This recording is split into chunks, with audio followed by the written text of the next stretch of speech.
Assalamualaikum warahmatullahi wabarakatuh. Berjumpa kembali dengan Pak Hanafi dalam materi pembelajaran daring untuk mata pelajaran IPA kelas 9 semester 1. Pada kesempatan kali ini kita belajar tentang perkembangbiakan generatif pada tumbuhan. Selamat mengikuti. Kompetensi dasar pada pembelajaran kali ini adalah 3.2 menganalisis sistem perkembangbiakan pada tumbuhan dan hewan serta penerapan teknologi pada sistem perkembangbiakan tumbuhan dan hewan. Adapun tujuan pembelajaran kali ini adalah peserta didik dapat mengidentifikasi perkembangbiakan generatif atau seksual pada tumbuhan. Mari kita ikuti pembelajaran kali ini dengan penuh semangat. Pada materi sebelumnya, kita telah belajar tentang perkembangbiakan tumbuhan, di mana tumbuhan dapat berkembang biak secara vegetatif dan generatif. Perkembangbiakan vegetatif dapat dilakukan secara alami dan buatan.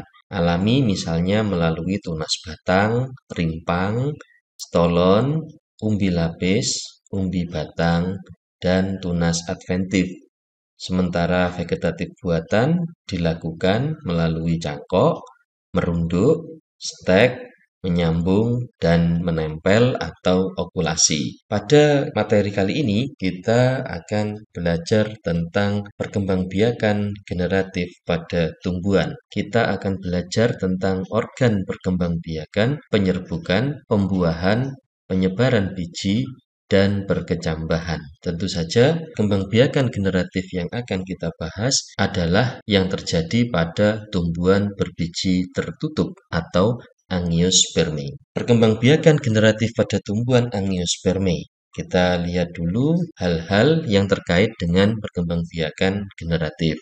Yang pertama, perkembangbiakan generatif disebut juga sebagai perkembangbiakan secara kawin atau seksual. Karena secara kawin atau seksual, maka membutuhkan adanya induk jantan dan induk betina. Perkembangbiakan generatif ini didahului dengan peleburan sel kelamin jantan dan sel kelamin betina. Oleh karena itu, pada tumbuhan angiosperme yang melakukan perkembangbiakan generatif, mereka memiliki organ perkembangbiakan atau alat kelamin. Perkembangbiakan generatif menghasilkan keturunan dengan sifat yang bervariasi, yang merupakan gabungan dari sifat kedua induknya. Dan pada umumnya, dalam perkembangbiakan generatif ini menghasilkan buah dan biji sebagai calon individu baru. Baik anak-anak, kita belajar tentang organ perkembangbiakan generatif.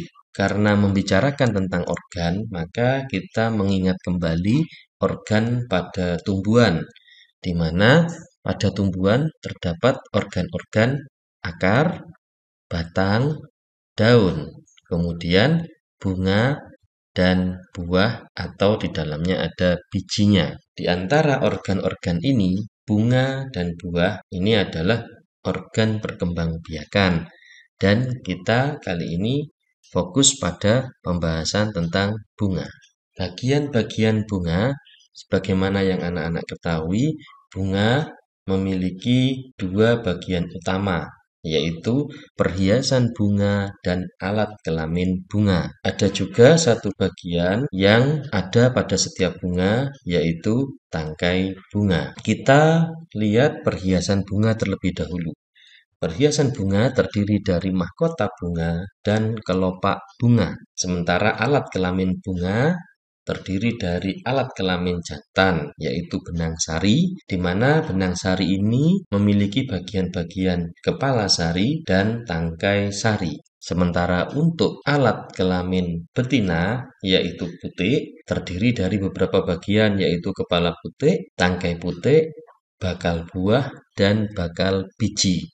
Di mana bakal buah dan bakal biji ini pada beberapa literatur disebut sebagai dasar putik. Berdasarkan bagian-bagian bunga ini, kita mengenal adanya bunga lengkap dan bunga sempurna. Apa yang membedakan keduanya? Bunga dikatakan sebagai bunga lengkap jika memiliki perhiasan bunga dan alat kelamin bunga. Jadi seluruh bagian-bagian bunga ini ada pada bunga tersebut. Sementara bunga dikatakan sempurna jika memiliki alat kelamin bunga, jadi memiliki putik dan benang sari. Kita sudah belajar tentang bagian-bagian bunga dan alat kelamin bunga. Kita sudah belajar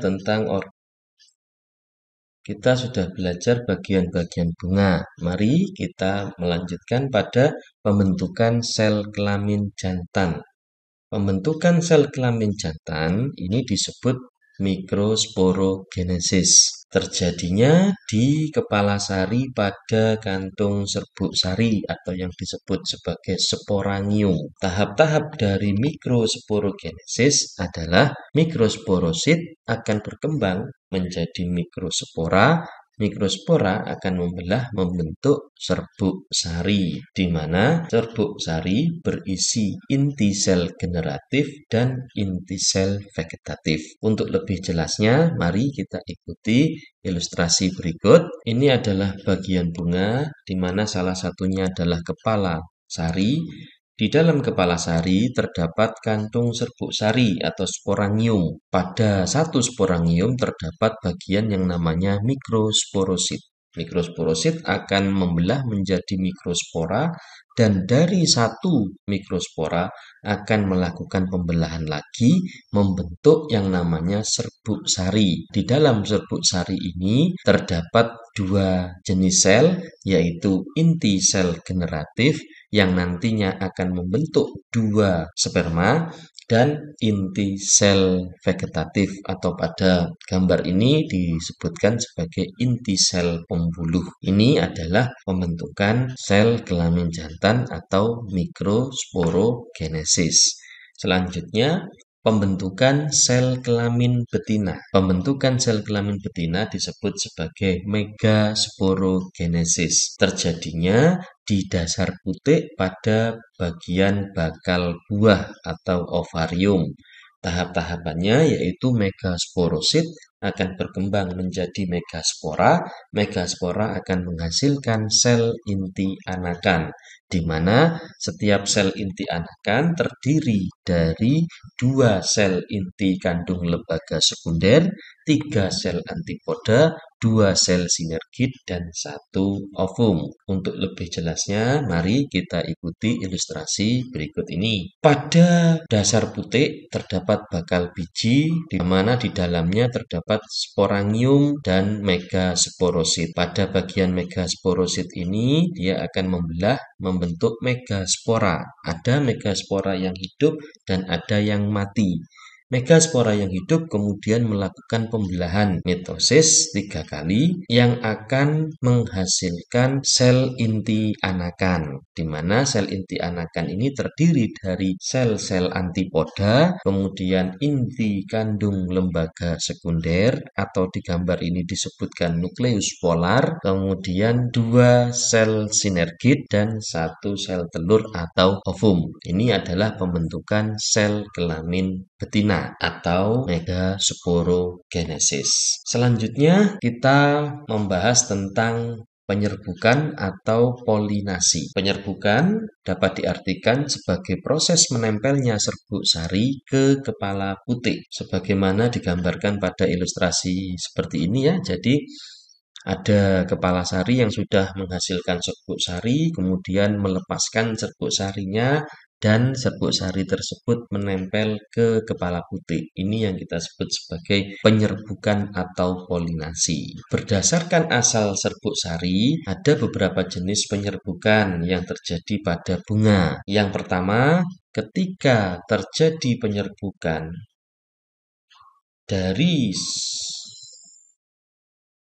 oleh serbuk sari dari satu bunga, maka ini kita sebut sebagai penyerbukan sendiri atau autogami. Jika serbuk sari berasal dari bunga pada satu pohon, maka ini kita sebut sebagai penyerbukan tetangga atau geitonogami.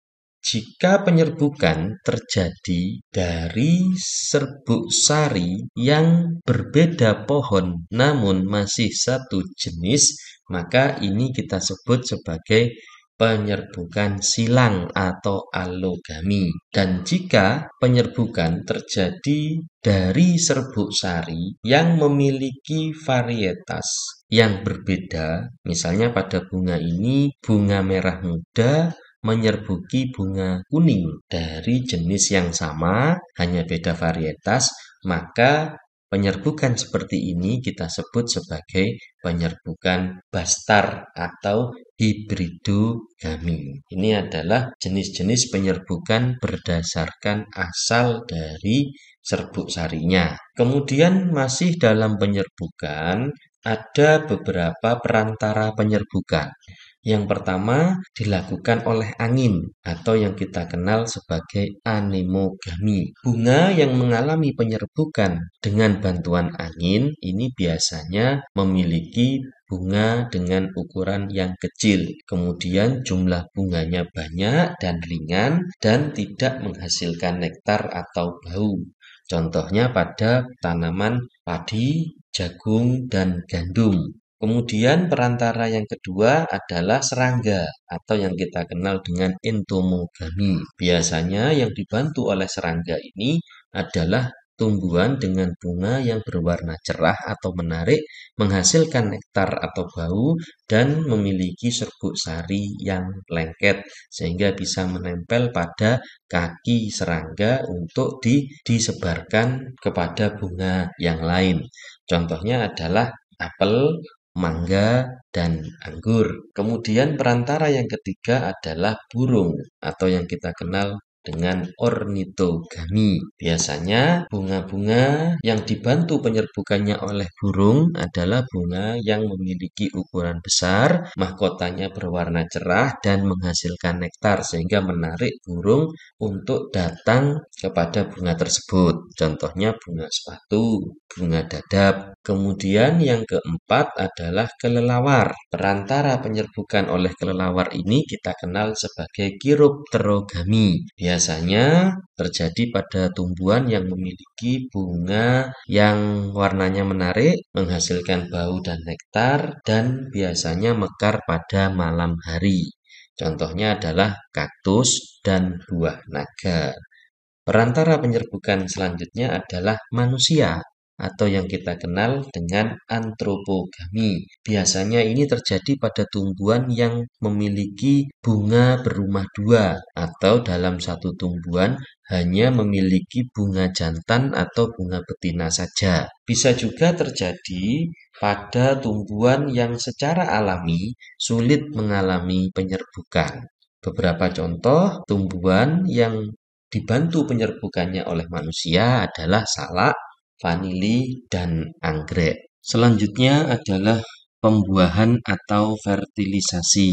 Pada pembuahan atau fertilisasi ini ada beberapa sel yang terkait, yaitu untuk kelamin jantan, ini sel-sel yang terkait adalah inti sel generatif 1, inti sel generatif 2, dan inti sel vegetatif. Kemudian untuk kelamin betina yang terlibat adalah ovum, sel sinergit, inti kandung lembaga sekunder, dan sel antipoda. Namun, tidak semua sel-sel ini kemudian akan berperan aktif dalam pembuahan. Proses pembuahan pada tumbuhan angiospermae terjadi dalam 2 kali pembuahan, sehingga disebut pembuahan ganda. Pembuahan yang pertama terjadi antara inti sel generatif 1 yang membuahi ovum membentuk embrio, dan pembuahan yang kedua di mana inti sel generatif 2 membuahi inti kandung lembaga sekunder membentuk endosperma. Untuk lebih jelasnya, mari kita lihat ilustrasi berikut. Proses pembuahan diawali dari proses penyerbukan, di mana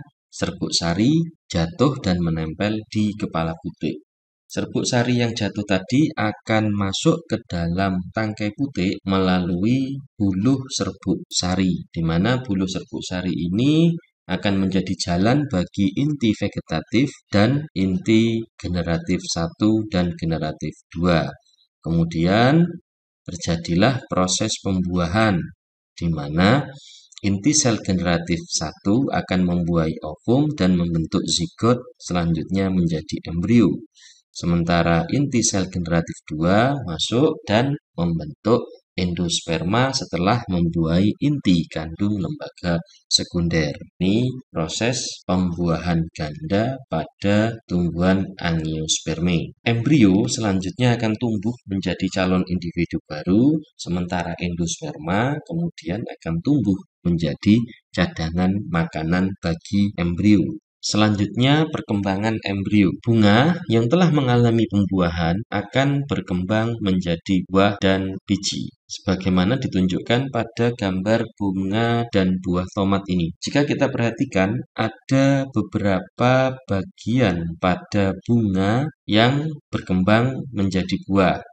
Untuk tangkai bunga akan berkembang menjadi tangkai buah, jadi tetap ya. Kemudian kelopak bunga akan tetap ada menjadi kelopak buah, walaupun pada beberapa jenis buah tidak ditemukan. Kemudian yang utama ini ya, jadi ada bakal buah pada bunga, nantinya akan berkembang menjadi buah atau yang kita kenal sebagai daging buah. Dan bakal biji yang akan berkembang menjadi biji. Perkembangan bunga menjadi buah dan biji ini diikuti dengan perkembangan ukuran dari bunga menjadi buah, sebagaimana diilustrasikan berikut. Bunga yang sudah mengalami penyerbukan dan pembuahan, maka akan mengalami perkembangan, di mana bunga akan berkembang menjadi buah dan biji. Jika kita perhatikan pada ilustrasi ini, perkembangan bunga menjadi buah diikuti dengan perubahan ukuran, di mana semakin lama semakin besar mencapai ukuran dari buah tersebut. Ini adalah perkembangan embrio. Selanjutnya, penyebaran biji. Penyebaran biji secara umum terjadi karena gaya gravitasi, di mana karena beratnya buah atau biji, maka buah atau biji tadi akan jatuh dari pohonnya dan menyebar di sekitar pohonnya. Misalnya pada tumbuhan mangga, apel, dan jambu. Selain gaya gravitasi, ada juga tumbuhan yang penyebaran bijinya memanfaatkan gaya lontar dari buahnya. Misalnya pada tumbuhan kencana ungu, pacar air, dan flamboyan. Beberapa tumbuhan ini buahnya akan mengering, kemudian akan menghasilkan ledakan atau gaya lontar yang akan melontarkan biji-bijinya untuk tersebar di sekitar pohonnya. Kemudian ada juga yang diperantarakan oleh angin atau yang kita sebut sebagai anemokori. Ini biasanya terjadi pada tumbuhan-tumbuhan yang memiliki biji yang ringan, kemudian memiliki sayap dan mudah diterbangkan oleh angin. Misalnya pada bunga dandelion, pada bunga kamboja Jepang, dan pada bunga tabebuya. Ada juga yang memanfaatkan air sebagai perantaranya atau yang kita kenal sebagai hidrokori. Misalnya pada tumbuhan kelapa, bakau, dan enceng gondok. Kemudian ada yang perantaranya juga dilakukan oleh hewan atau yang kita kenal dengan zookori. Perantara hewan ini ada beberapa macam, yaitu serangga atau yang kita kenal dengan entomokori, misalnya pada tumbuhan wijen dan tembakau. Kemudian dilakukan oleh burung atau yang kita kenal dengan ornitokori. Ini biasanya terjadi pada tumbuhan beringin dan kersen. Kemudian kelelawar atau chiropterokori pada tumbuhan sawu dan apel. Dan mamalia atau mamukori misalnya pada penyebaran biji jambu dan biji kopi oleh hewan-hewan mamalia. Dan penyebaran biji yang terakhir adalah dengan perantaraan manusia atau yang kita kenal dengan antropokori. Ini biasanya dilakukan secara sengaja pada tumbuhan-tumbuhan yang memiliki nilai ekonomi sehingga dibudidayakan oleh manusia. Misalnya jagung, padi, dan cengkeh. Ini adalah proses penyebaran biji yang terjadi pada tumbuhan angiospermae. Selanjutnya perkecambahan. Perkecambahan berarti kita harus tahu apa itu kecambah. Kecambah adalah biji yang tumbuh menjadi calon tumbuhan. Oleh karena itu, kita harus mengetahui bagian-bagian biji terlebih dahulu. Jika kita perhatikan, biji pada monokotil dan dikotil secara umum memiliki struktur yang sama, hanya berbeda pada bagian-bagian tertentu. Di sini ada bagian plumula, epikotil, hipokotil, radikula, kulit biji, endospermi, dan kotiledon.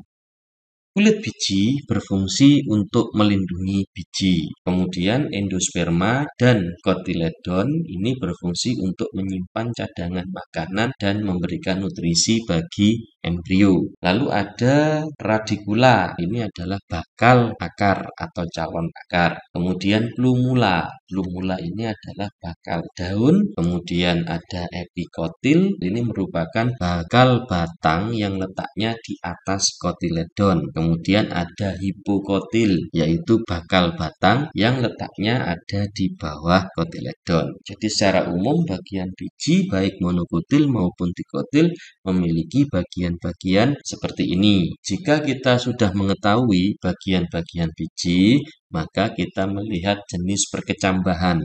Jika kita perhatikan, ada 2 jenis perkecambahan yang terjadi pada biji. Ada yang istilahnya epigeal, ada yang diistilahkan dengan hipogeal. Epigeal ini perkecambahan yang kotiledonnya naik ke atas permukaan tanah. Jadi kalau kita perhatikan pada gambar, kotiledon dari epigeal ini ikut terangkat karena pertumbuhan dari hipokotilnya, maka dia ikut terangkat keluar dari tanah membentuk epikotil. Perkecambahan semacam ini kita sebut sebagai perkecambahan epigeal.